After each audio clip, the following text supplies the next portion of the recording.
2017 was not a very auspicious time for Google with the Pixel 2 series. A lot of issues came up and the display was very underwhelming, especially for how much it costed.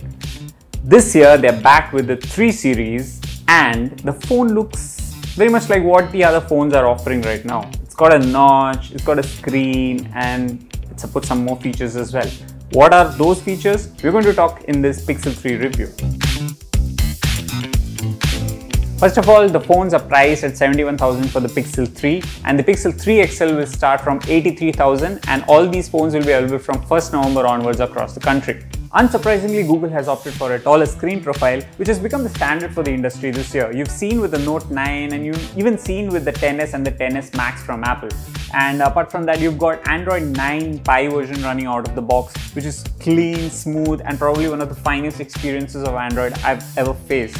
What has also changed with the design of the Pixel 3 series is the fact that they moved on from the metal finish of the Pixel 2 and opted for a glass body. And the reason for that is it supports wireless charging now.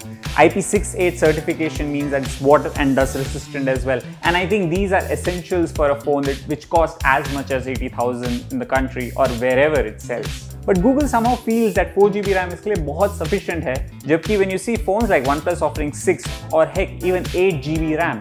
I'm not saying that's an overkill, but the thing is, people can expect a lot for much lower, so why not give them more Google? The other notable change in the Pixel 3 XL compared to last year's series is the screen quality. You had a blue tintish, underwhelming screen that just really didn't cut out for a flagship phone last year, but we're really glad that Google has gone with Samsung's OLED screen, which is high on contrast, not as much as what you get with the Galaxy Note series, but still nevertheless, it's so much better than what you had last year.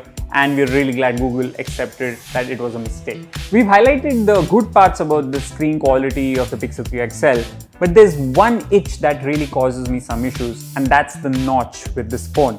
It's much taller and it's much wider than what we've seen with the OnePlus 6 or even the XS this year. I mean, the 2 selfie cameras that have been incorporated to support this, and then you have the microphones on the front-facing speakers. They are aesthetically not the most pleasing in terms of what you look for a phone which costs us this much. And I feel that this is something Google might have to work on probably the next edition of the Pixels that are going to be launching. If there's one thing that you can't really question Google for its flagship capability is its camera.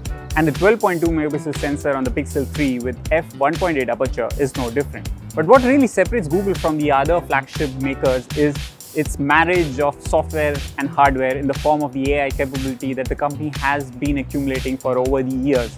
Look at these pictures. The low light capability is just top-notch, and this is what you expect from a flagship phone. Even the normal shots have so much detail that the lack of contrast doesn't really deter you. And even though the colors are on the warmer side, I would never mind it, especially when you compare it with the higher contrast of the Note series or even the XS Max for that matter. This phone does miss out on face unlock feature and you're solely relying on fingerprint sensor at the back for your biometric needs. No sign of the headphone jack and the SIM slot is placed strangely at the bottom of the device. The 3430 mAh battery delivers decent life and you'll probably get more out of it, especially with the help of the Android Pie features that help advanced battery management solutions. Google has promised that the Pixel 3 series will get eSIM support by end of this year. This is the Pixel 3 XL. It doesn't stand out for its looks, but there's more that meets the eye, especially with how Google plays its tricks innards. The hardware is flagship level, running on latest Android flavor, and that brings a lot of goodies on board. And yes, the cameras have improved, mostly on the softer side, and we've got no complaints with that. But for Rs 83,000 for the Pixel 3 XL, Google is asking for a premium that may or may not work for all buyers in the country.